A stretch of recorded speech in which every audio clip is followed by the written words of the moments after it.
Congress party కార్యకర్తలకు జరుగుతున్నటువంటి అన్యాయం ఎవరికి జరుగుతలేదు? ఫస్ట్ ఆఫ్ ఆల్ వాళ్ళు కదా ఇవాళ రేవంత్ రెడ్డి ముఖ్యమంత్రి అయినా, ఉత్తమ్ కుమార్ రెడ్డి మంత్రి అయినా, పొంగులేటి శ్రీనివాసరెడ్డి మంత్రి అయినా, లేకపోతే కోమటిరెడ్డి వెంకటరెడ్డి మంత్రి అయినా, ఇప్పుడు ఎమ్మెల్యేలుగా ఉన్న వాళ్ళు ఎమ్మెల్యేలైనా, ఎంపీలుగా ఉన్న వాళ్ళు ఎంపీలైనా, దానికి మెయిన్ రీజన్ కార్యకర్త, దానికి మెయిన్ రీజన్ యువకులు.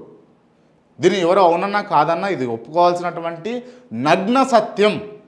ఇవాళ రేవంత్ రెడ్డి ముఖ్యమంత్రి స్థానంలో కూర్చున్నాడంటే దానికి కారణం కాంగ్రెస్ పార్టీలో ఉన్నటువంటి యువ నాయకత్వం. దీన్ని బల్ల గుద్ది మరీ చెప్పొచ్చు. దీన్ని మీరు ఒకసారి అర్థం చేసుకోండి.